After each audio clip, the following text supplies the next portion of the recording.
Wakurugenzi, in a span of 9 years, 3 people wako mchangani wamezikwa. Number 1, Anama Thomas, the matriarch of the family. Crime, kuuliza Jolly kwa nini hapati kazi. Number 2, Tom Thomas, the patriarch of the family. Crime, kuuliza Jolly kwa nini ako na uhusiano na huyu cousin MS Matthew. Number 3, Roy Thomas, the husband to Jolly Joseph. Crime, pia yeye at some point alitaka sana kujua kwa nini bibi yake ako na uhusiano wa kindani na huyu jamaa anaitwa MS Thomas. But there is something that happens after the death of Roy Thomas that makes this case take a whole different turn. Ladies and gentlemen, this is the story of the Grim Reaper of Kerala, Jolly Joseph. Twende kazi.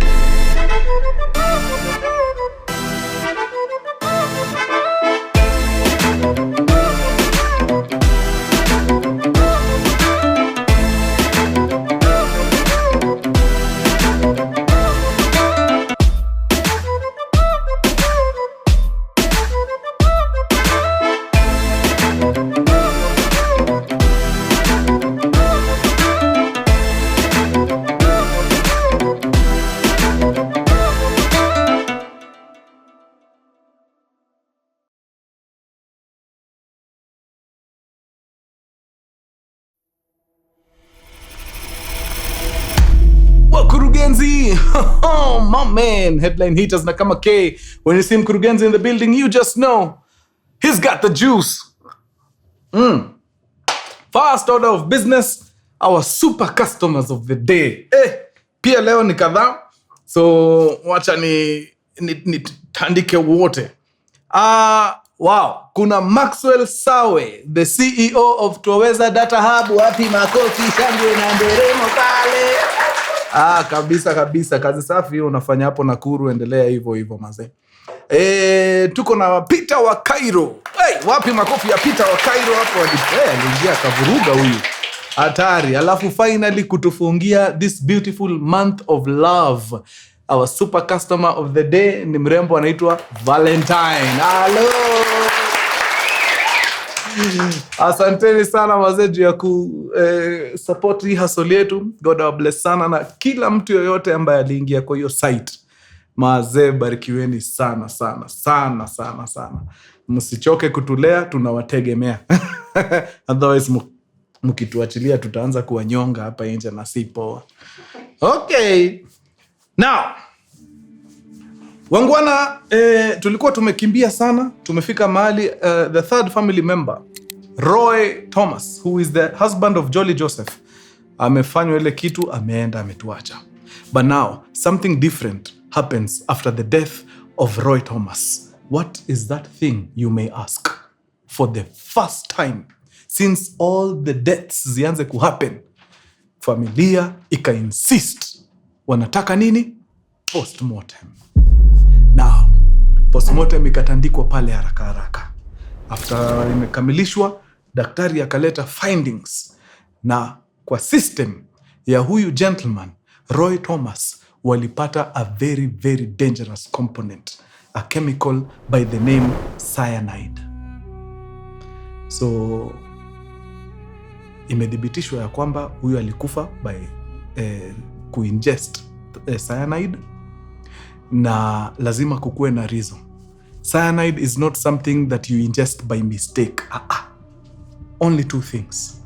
Either uli-ingest we mwenyewe kutaka, ama kuna mtu alikuwekea hiyo kitu kwa chakula ama kwa kinywaji. Only 2 ways. Now, ripoti ikafikia familia, huyu kaka yenu alienda na nini? Na poison. Alijipata na cyanide kwa system, na hivyo ndio ameenda. Immediately, Jolly Joseph akapiga nduru na akasema, I knew it. Huyu mzee wangu, kama kuna kitu ilikuwa imemsomba ni madeni.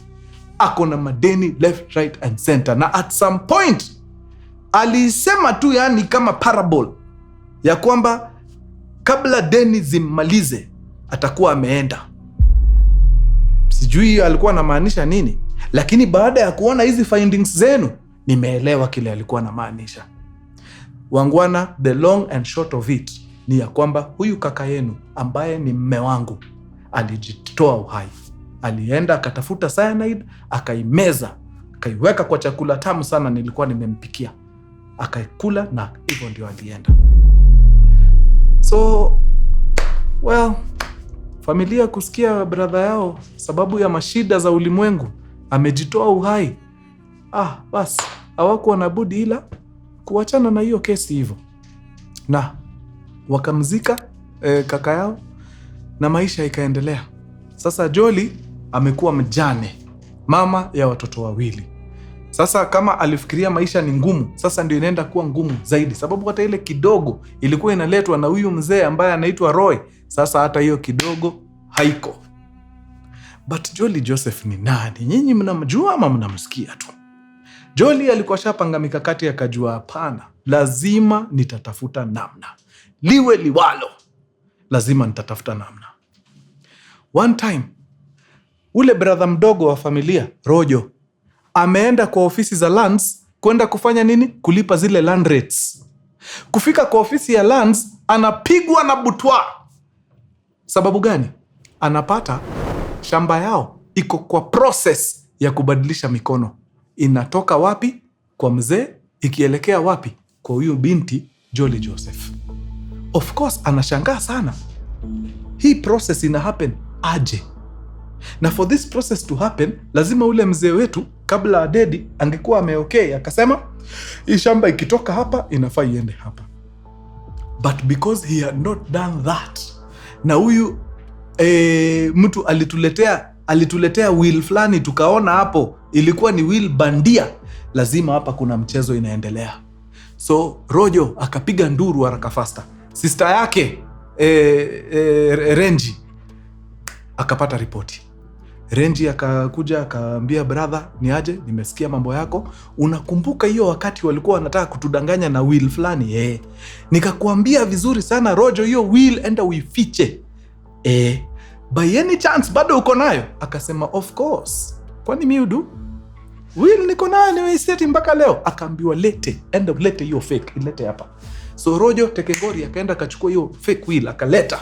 Sasa yeye na sister yake Renji wanaipitia kabisa, wakaona ukweli kabisa hii kitu ni fake. Na for hii process ambayo inaendelea saa hii kuendelea, inamaanisha huyu alienda akapresent nini? Fake documents. Ndio kwa maana hii process ya kutransfer iko ongoing. Mara hiyo wakakimbia kwa askari haraka faster, na wakaenda wakaripot, wakasema sister in law wetu ni tapeli, anataka kutunyang'anya property yetu kama familia. Tulimshika kama ameforge will ya mzee, na ndio hii, this is the evidence. Unaona hii will ameforge, haina nini? Haina signatures, haina stamp.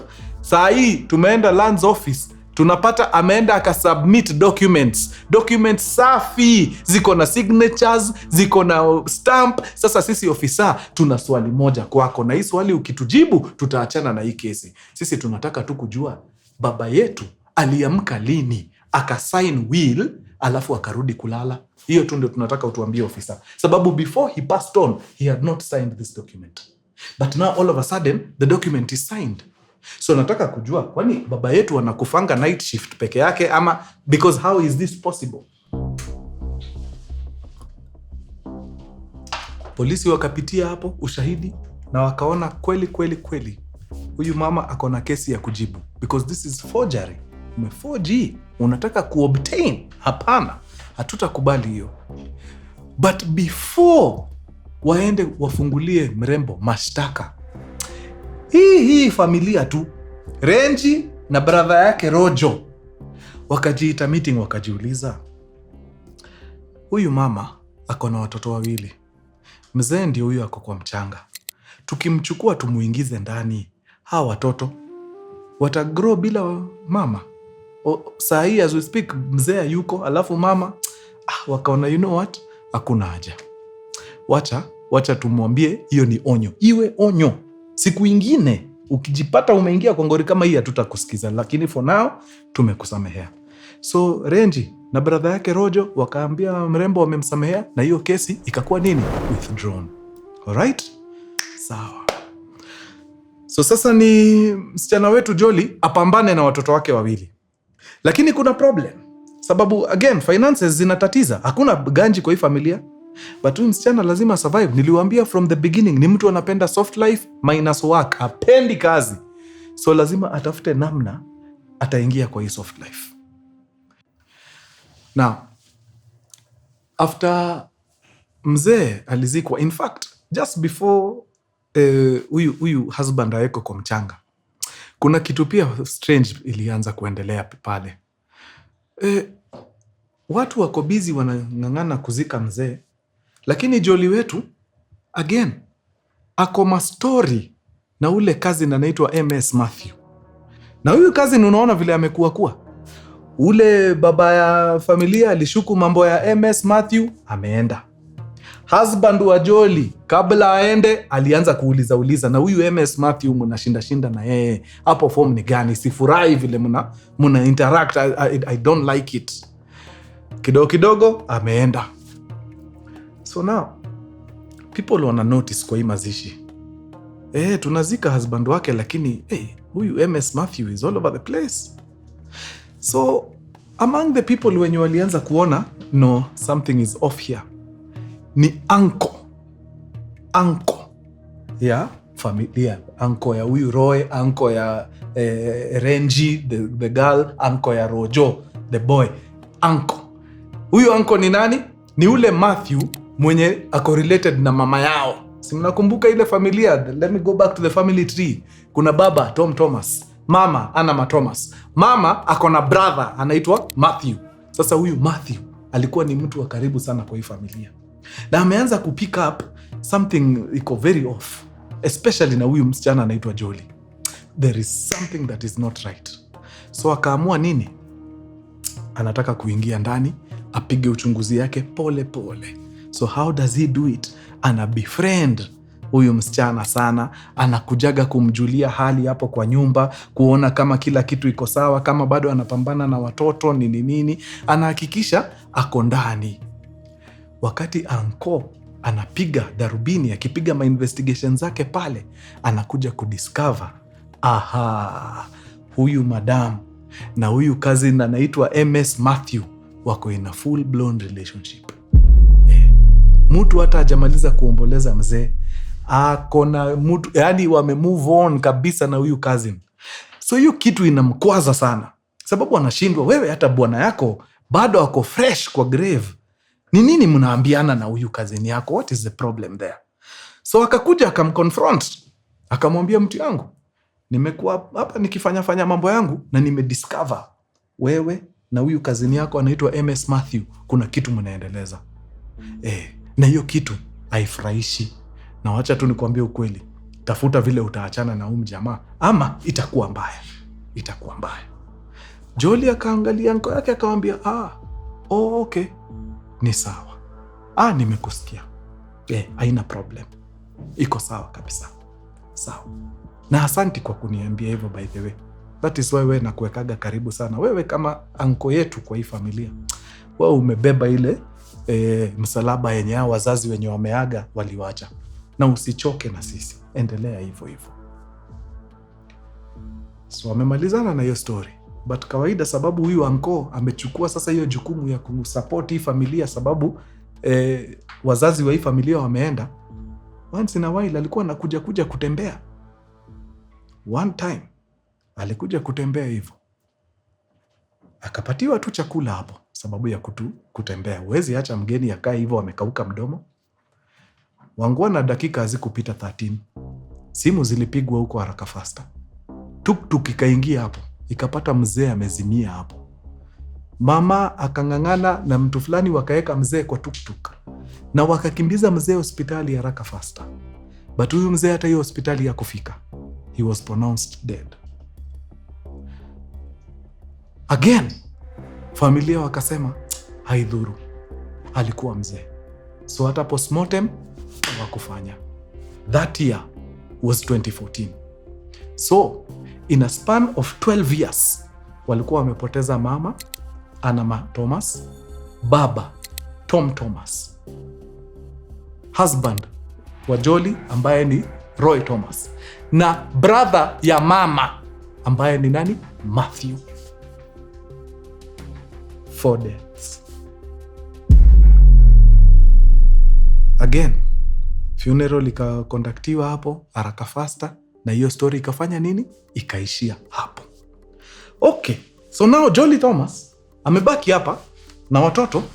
Mzee ameaga, watu wameaga, hii nyumba mzima imebaki watoto wawili, brother Rojo na sister Renji, alafu na yeye na watoto wake wawili. Maisha inataka kumpiga hapa mbaya sana, sababu hakuna source of income. Now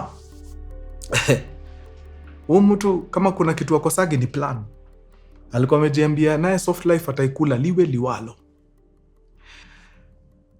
I think moral yangu kwa hii story ni anytime ukiona huyu mrembo Jolly Joseph karibu na wewe, ficha cousins wako kabisa. She definitely has a thing for cousins. Sijui ni nini hiyo ina, I don't know.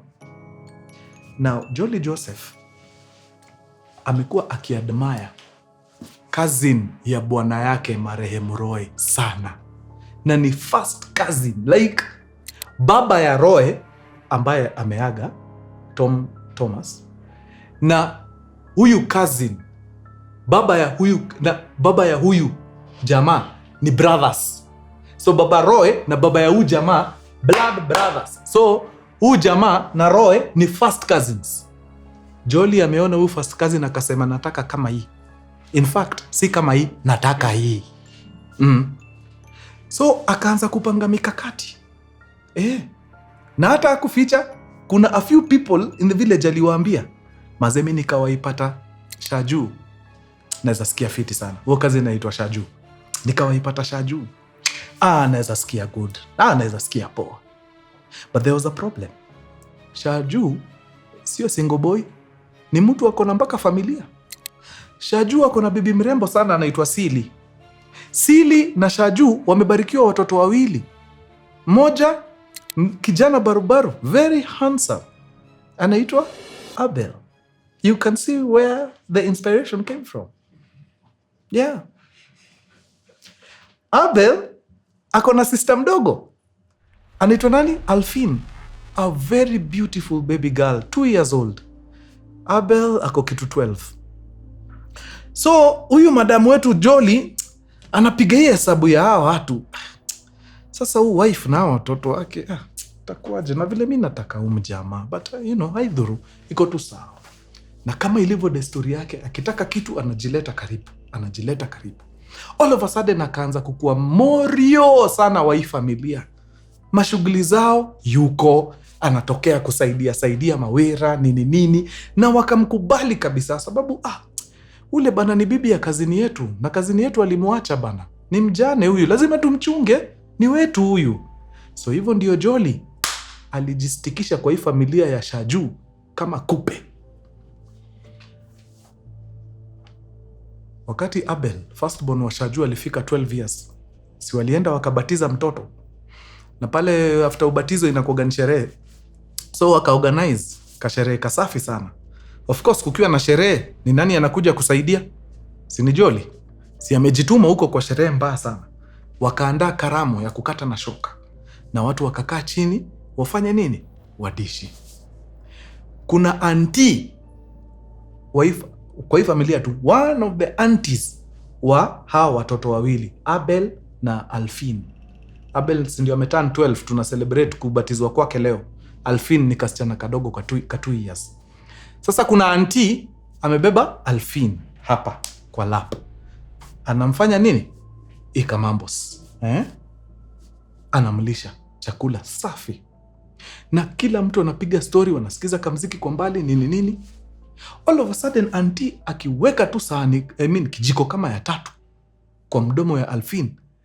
Alfin anaanza kupata seizures. Anaanza kutetemeka. Anaanza kutoka foam kwa mdomo. Auntie anapanic, anashindwa ni nini tena, mtoto anagonjeka tena, na tumekuwa na yeye hapa vizuri. Anti anararua nduru moja ya kimataifa. Watu wanakuja wanaangalia, wanaona mtoto anaanza kustephen hivi. Ni noma. Wanaamka teke ngori, wanaingia kwa gari hapo haraka faster. Wanakimbiza Alfin hospitali very fast. Wanafika hospitali in record time. Madaktari wanamguza, Alfin bado yuko. Wanamkimbiza ICU haraka faster, wanamplug kwa mashini, wanajaribu kuangalia ni nini inaweza kuwa problem. Maybe ni kitu amekula. Jaribu tu flash kile iko kwa tumbo yote tutoe. Tuone ni nini hiyo inaweza kuwa, pengine ni problem pale. These doctors try their best. Unfortunately, Alfin does not make it. And in 2014, familia ya Shaju inapoteza last born wao, a very beautiful girl wa miaka 2. 2-year-old. So everyone is wondering, ni nini imehappen hapo? Like one moment alikuwa tu anacheza hapa, anakaa kupatiwa chakula kidogo, ameenda. It was sad. Then again, hakuna story ya postmortem, sababu this is the first time death inagonga ile familia huko. So wanaamua tu ni sawa tu, ni mambo ya Mungu. So Alfin anazikwa. So wangwana, in a span of 12 years, familia hapa imepoteza watu 5. Number 1, Anama Thomas, mama wa familia. Number 2, Tom Thomas, mzee wa familia. Number 3, Roy Thomas, mume wa Jolly Joseph, ambaye pia ni firstborn wa hawa wazazi wawili. Number 4, Matthew, ambaye ni brother ya Anama na uncle ya hawa watoto 3. Number 5, Alfin, ambaye ni mtoto wa Raju, ambaye ni cousin ya hawa watoto. 5 deaths in 12 years.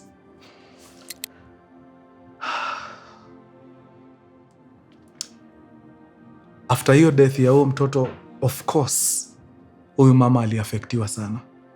Mama ya mtoto ambaye ni Sili. Depression ilimsukuma kwa kona deadly. Lakini sababu Jolly ni mtu anajua bana, anajua kuamilia watu. She was there. For 2 years, huyu mama wakati anagrieve mtoto wake. Kutoka 2014 all the way to 2016, Jolly was the shoulder to lean on. This lady, Silly, had no idea that huyu shoulder ambaye ana lean on hapa, agenda yake ni moja, kuchukua nani? Bwana yake. Bwana ya Silly. So they were there together. Sometime in 2016, Silly akaambia Jolly, anasikia bana depression inamsukuma kwa kona deadly. Anasikia ni kama tu amechoka, ako vibaya. Na wamekaa chini wakajadiliana kama familia, yeye na bwana yake Shaju. Na wakadiscover ile kitu itafanya hii loss ya mtoto, at least hata kama hatutapata nafuu kabisa, but ile kitu itatupanguza roho, ni sisi kupata mtoto mwingine. Tumekaa chini tukaona tukipata mtoto mwingine atatudistract kidogo from hii loss ya kupoteza Alfin, mtoto mdogo wa miaka 2. Jolly kusikia hivyo akamwambia, in fact you are very right. Hiyo ni ukweli kabisa. Hapo mumefikiria kabisa. Now, ndio usipate mimba na uko na mwili yako imepigika, uko na stress na nini. Nataka ni kuintroduce kwa kitu ambayo mzee wetu Tom Thomas alikuwa anapenda sana. Alikuwa anagonga capsules za mushroom. Hizo vitu zilikuwa zina energize, zinafanya anasikia good, na wewe zitakufaa sana. Nikutafutie, nikupatie. Of course, Silly akamwambia, manze, nitafutie bana, mimi nitakuwa nazifanya nini? Nitakuwa nazimeza. So one afternoon in 2016, 2 years after Silly amepoteza mtoto wake Alfin, ule Jolly akakuja na mushroom na akampatia. Akamwambia, sasa hii gonga, hata wewe ukimeza tu utasikia. Yaani maisha yako inaenda kubadilika. Hii ndio kabisa. Na Silly akamwambia, hata ni poa, nilikuwa naenda wapi? Kwa dentist. Nilikuwa niko na appointment hapo. Kama uko free, tunaweza enda pamoja. Of course, tuende. So wakaandamana Silly, Jolly na mume wa Sili ambaye ni Shaju wakakimbia wapi? Kwa dentist. So wakiwa wamekaa pale kwa ile waiting bay, mahali watu wanaekewaga ka form wakae hapo wakingojea tani yao, Sili akajiambia, as I'm waiting here, sinipop hata ka mushroom kamoja, nione kama taanza kufeel better. So akachukua zile mushroom ameletewa na rafiki yake hapo Jolly, na akaji excuse hapo Tekengori, akaenda akatafuta maji, akameza pili yake na akarudi vizuri, akakaa chini. Wangwana hata dakika 10 hazikuisha, ameanza kutetemeka hapo, povu kwa mdomo nini, yani huyu mtu ameenda into a full blown seizure. Wakang'ang'ana hapo kumkimbiza kwa mawoda haraka juu alikuwa kwa hospitali, at least waone kama anaweza saidika pale first aid, lakini wale madaktari hata after kujaribu ilikataa. In 2016 Sili became the 6th family member kuaga dunia. Of course hiyo ripoti inapata watu maana wanashindwa, ni nini, kwa nini happen na hii familia yetu? Mbona watu wanaenda hivyo mysteriously? What is happening? So watu wa hii familia ya the Thomases wanataka sana kujua huyu alienda kwa nini. So wakasema, bana tufanyeni postmortem tuone huyu kazini yetu, bibi ya kazini yetu ameenda aje.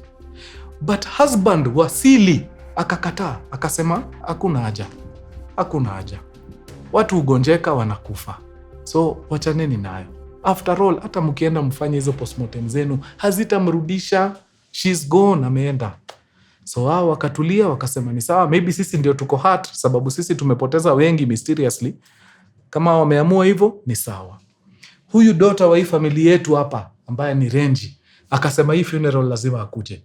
Wakati mama alipoteza Alfin, the 2-year-old, 2 years before, Renji alikuwa bado Colombo, Sri Lanka, hangeweza kumeka. But for this one, akasema hii sikosi, hii mazishi la kama. So akakuja all the way from Colombo, Sri Lanka, akakuja mpaka wapi? India.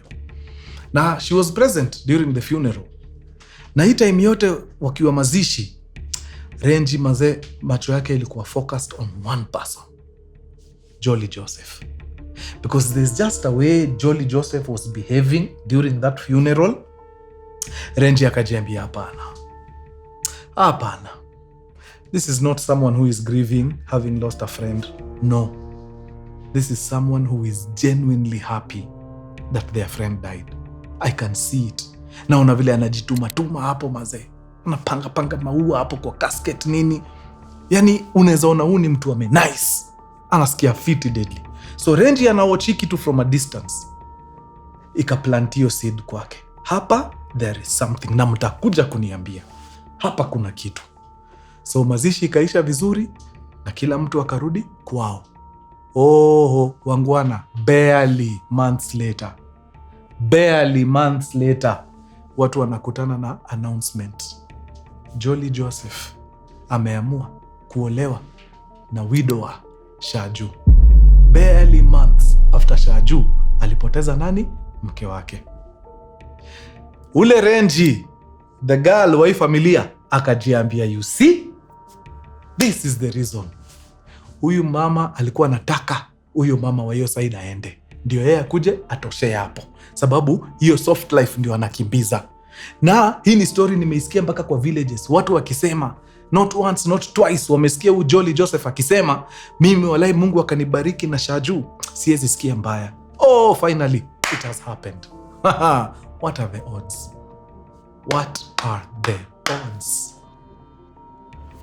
Now,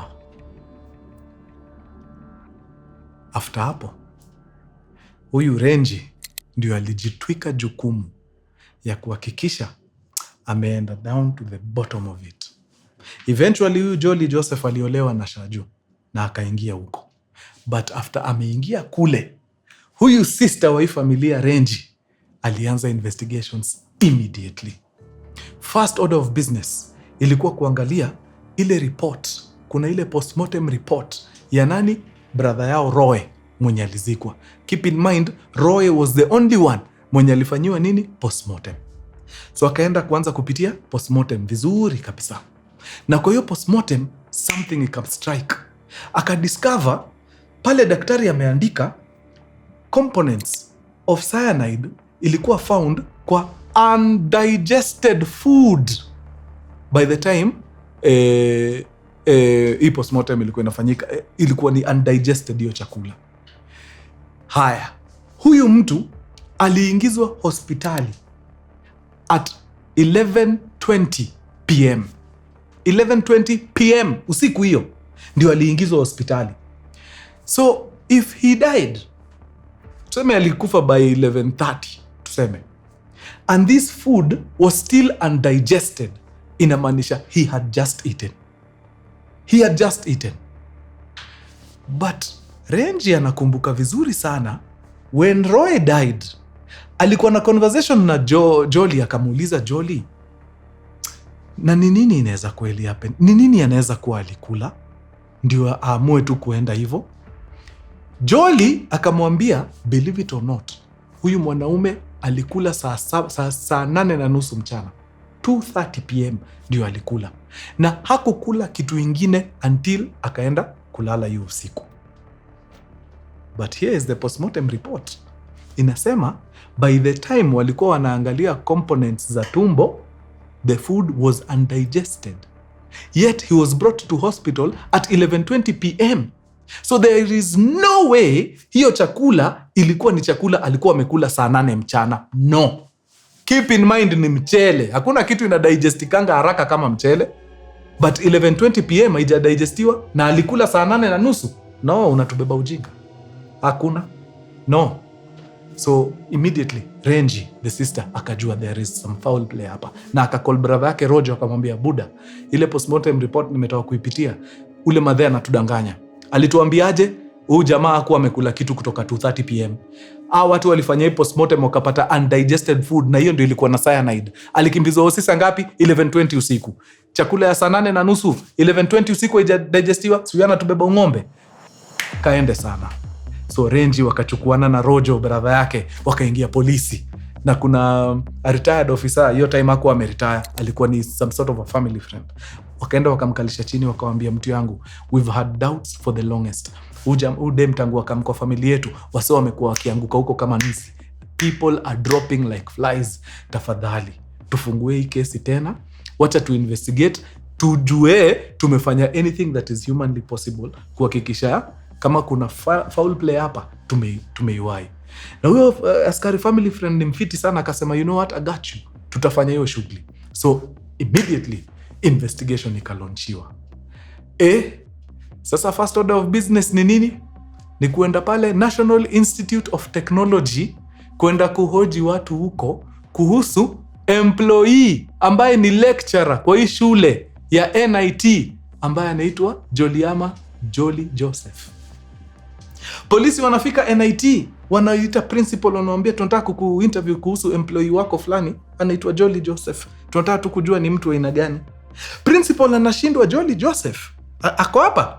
Ni lecturer mkubwa hapa. Wapi? Hapa. Mimi sijawahi sikia mtu anaitwa Jolly Joseph hapa mimi. Hata once.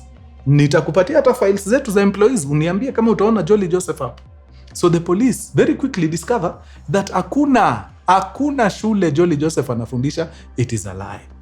Wanakam wanauliza, na since ni mtu amefanya masters, hizo makaratasi zake, si tukienda kwa hizo mashule tutaverify? Hakuna. Zero. Turns out zile makaratasi ambazo alikuwa nazo za degree na masters zote zilikuwa forged. Aliweza aje kuforge hizi makaratasi? Very nice.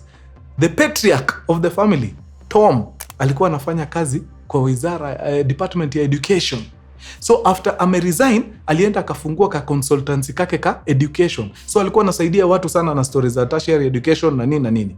So needless to say, watu walikuwa wanamtumiaga ma CV zao sana. So kumbe one time Jolly alienda kwa ofisi yake, akatafuta documents za mtu anakaa amesoma fiti, akaenda akaedit jina yake, akaweka jina ya huyo mtu, akaweka jina yake. Then akaipiga photocopy, akatoa copy safi sana. Kumbe ni forged. Hizi vitu zote askari wanaenda waki-unravel one by one. Wakaona, this one is a person of interest. Huyu lazima tumuongeleshe huyu. So mara hiyo akafikishiwa ripoti Akaambiwa ni aje Jolly Joseph, wewe kuna maisha fulani umekuwa ukiishi, tumediscover ni maisha ya uongo. Na juu hiyo story tuna revisit hizi death zote zimehappen hapa, sababu watu walianza kukufa mysteriously after you showed up into this family. Tumekaa mtu kukupasha hiyo ripoti, weka ukijua we are investigating. So of course Jolly Joseph akaruka akasema hiyo ni upuzi. Hakuna kitu kama hiyo. Ni nani ameleta hiyo kesi? Ni huyu Renji. Renji akwende. Huyu Renji by then nimekam kurealize hanipendi. Tangu nikuje kwa hii familia hanipendi kabisa, amekuwa akitafuta design ya kunitoa. Lakini wacheni niwaambie hakuna mahali naenda. Hakuna mahali naenda. Nyikaeni mkijua hivyo. Na hakuna mtu wenu nimeua. Wakasema haina mambo. Wewe tulia, wacha sisi tufanye mambo tufanye mambo yetu. Kidogo kidogo mazee. Jolly anaanza kuambia watoto wake. Sasa watoto wake ule mbigi ashakuwa mkubwa kwa around 16 17 hapo. Akaambia mtoto wake, sasa wewe anti yako anaenda kunistaki kwa makarao ati mimi ndio nimekuwa nikiua watu hapa. Unaona hiyo ni upuzi aina gani? Wewe mcall, mwambie aache hiyo upuzi mazee. Mwambie achane na hiyo, inachafulia mpaka familia jina. Mwambie drop hizo charges, tuendelee tu kuishi. Si mimi nishatoka kwa hiyo familia, nimeenda kuolewa kwingine. Ni nini inamsumbua? So of course the son anaona wenyewe madhe hapa anakanika kwa innocent, akacall auntie yake ambaye ni huyu sister anaitwa Renji. Akaambia auntie maze, nimeona hizo story jo, mnasingizia madhe ndio amefanya hizo vitu zote, but mimi nataka tu kukuambia yani kama una evidence, wachana tu na hiyo kesi. Hakuna haja. Watu washaenda so wewe acha tuendelee tu na maisha. Auntie akamwambia acha nikuambie my nephew, kama kuna kitu sifanyi ni kuachilia hii kesi. Ina siwachi. Mimi nakwambia silali until we get to the bottom of it. Mother akifikiria ni mbaya, ana realize ni mbaya zaidi. Kotiko inakubali zile bodies zote 6 zikuwe exhumed.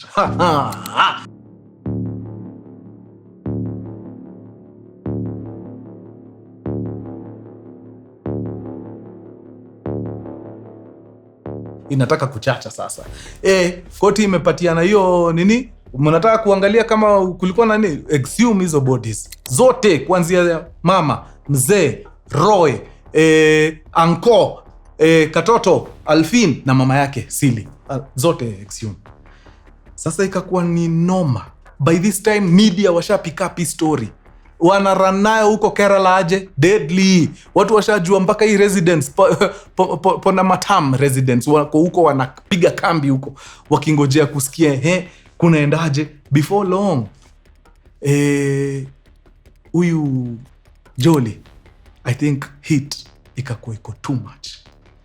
One time amerudi kwa keja mazee, amepanic mbaya. Anajua sasa hapa shoka imeanguka, awase wataniokota.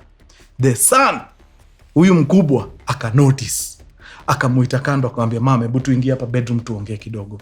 Wakaingia bedroom, akafunga mlango, akamuuliza mama, niambie ukweli, uliua watu? Madhe kwanza hataki kuongea. Jamaa akamwambia ni easy ya mama, ukisema ukweli ndio tujue vile tunakacheza kutoka hapa. After kumgrill proper, madhe alimwangalia kwa macho na akamwambia, my son, sitakudanganya, I've made mistakes in my life. So akamwambia, mom, unaongea na parables, mimi nataka tu a very simple answer. Do you have anything to do with the deaths of those 6 people wenye tumezika in the last 12 years? Waangwana, simu next ilikuwa ya kutoka kwa huyu mtoto mpaka kwa auntie yake Renji. Alipiga simu, Renji akashika, akamwambia, mtu yangu, my mother is an animal. My mother is the reason why 6 people are not breathing. Renji anashindwa, umejuaje? Ameniambia yeye mwenyewe. All 6 of them. Yeye. Auntie akaambia kijana, kwanza the fact that amekukonfesia hiyo tayari inanipatia wasiwasi. Sababu gani? Anakukonfesia juu anajua utakuwa una breathe in the next few minutes, si atakuua huyu. Funga milango zote, chukua brother yako mdogo, jifungieni na yeye, wekeni mpaka masocks kwa mdomo ndio msijaribu kulishwa kitu by force. Msikule kitu kwa hiyo nyumba, wacheni nifanye mambo yangu. So kijana akachukua bronjes na wakakaa pamoja kule. Renji akakata hiyo simu kama amepigia cops immediately, akamwambia ni aje, ule mama ameconfess ameangusha watu 6 kwa familia. Asubuhi mapema Cops walikuwa hapo nje ya residence. Wakaingia huko ndani, wakaokota mama pingu straight ndani ya gari. Huyu auntie Renji ambaye ni sister sasa akakuja kuangalia kama nephews wake wako sawa. Kuingia huko ndani akapata wako fiti. Huyu mbigi ako macho, ule mdogo alikuwa amelala. So akaenda akawaamsha, akawaambia chukueni kila kitu yenye mnafeel ni important. The very important things chukueni. Wekeni kwa suitcases, tutoke. We are out of here. So Jolly Joseph akaokotwa na maofisa. Huyu Renji akachukua the nephews wote wawili na virago vyao na wakatoka. Na it was official that Jolly Joseph was now in police custody. Polisi wakapiga investigation zao deadly. Kuna kitu moja imekuwa ikiwasumbua sana. Cyanide si kitu unapata tu hivi hivi kiolela. No. Lazima ukue very connected ndio upate cyanide. So where does this woman get such a rare substance like hiyo cyanide? Wanapiga investigation, wanakama wanadiscover cyanide inatumikanga na goldsmiths wakati wanatengeneza nini? Jewelry. So hiyo process ya kuturn gold to hizi ma earrings, ma bangles, na unajua hizo vitu they are very big in the Indian community. Hiyo process inatumiaga nini? Cyanide. Who in the equation akona link to anything to do with goldsmithing na jewelry selling? You guessed right. Cousin MS Matthew. That is the whole reason why cousin MS Matthew was in the picture to begin with. Yeye kazi yake ilikuwa ni kupedi nini? Cyanide. Hiyo ndio reason walikuwa kwa relationship. Kumbe ilikuwa ni mahali pa kuchunaga nini? Cyanide. Juu cyanide hakuna mtu mwingine anaweza kupatia. Lazima ikuwe ni mtu umeingiza box deadly. So MS Matthew akaokotwa. MS Matthew akapigishwa interrogation hatari hapo. The police walikuwa na expect ajitetee, aseme okay, mara sikujua ni ya nini, but haku deny, alisema ni ukweli. Mimi ndio nilikuwa namsupplyia nini? Hizo cyanide. So you knew. Yeah. MS ndani. Jolly ndani. Custody. As kesi inafanya nini? Inaendelea. Huyu Renji, sister-in-law wa Jolly Joseph, amejiambia hapana, lazima niende nikae chini na yeye, nimwangalie kwa macho, nimuulize for what reason? Why? What is that thing that is so important to you that it is worth 6 people? So akaenda prison. Na akaenda kakaa chini, Jolly Joseph akaletwa hapo kando, kakaa hapo. Na Renji akaenda straight to the point. Kamwambia number 1, unashinda ukipigia watoto wako masimu sana. Wacha. You are traumatizing them. As at now, hataki hata kuona mambo yako, hataki kukusikia, wachana na hizo simu nyingi. Now that that's out of the way, number 2, why 6 people, kwa nini? Akasema aliona tu hiyo tu ndio njia. Nilifeel tu. Watu 6 wameenda na unasema ulifeel tu. You're a devil. Akaambia ni ukweli, I'm a devil. You're nice katai. Amina ni criminal. But mimi najua Mungu wetu anasamea dhambi zote.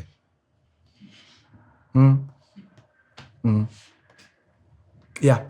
So if you excuse me, taniruhusu nirudi sela. Ama uko na any other business?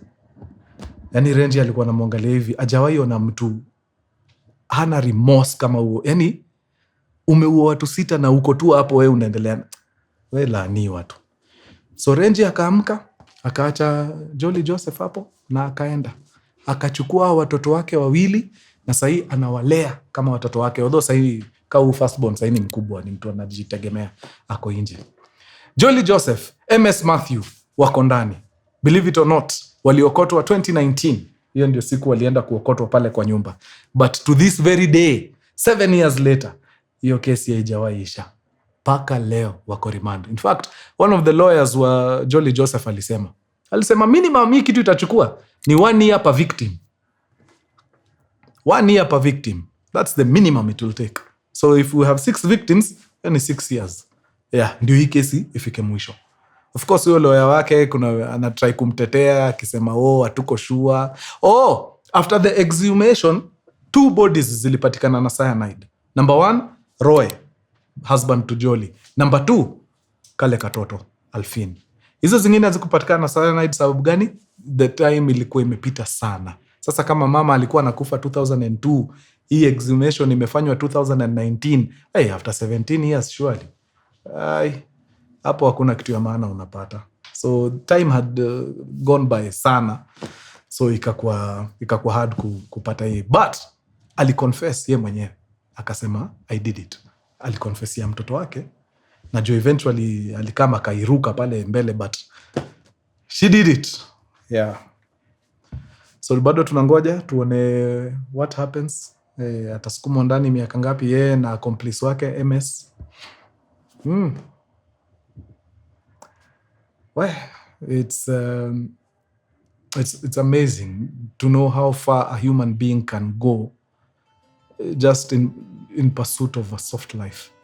Jui kazi yote ni soft life anatafuta. Hakuna kitu ingine if you really think about it. Soft life. The reason why the very first victim alianguka Anama ni sababu gani? Ni sababu huyu alidanganyana ako na masters na kila kitu, but hana haendi kazi na juu anataka kuendelea na hiyo maisha, ikabidi huyu mama anashinda akiuliza maswali aende. Soft life is insane. Ngwana mtaniruhusu nimalizie hapo. Imekuwa hekaya hatari sana ya the curious case of Jolly Joseph, the grim reaper of Kerala, South India. In case kuna new development mtakutana nayo, feel free kuiweka hapo kwa comments. Uamuzi wa koti ukitolewa niandikieni hapo. Itasaidia.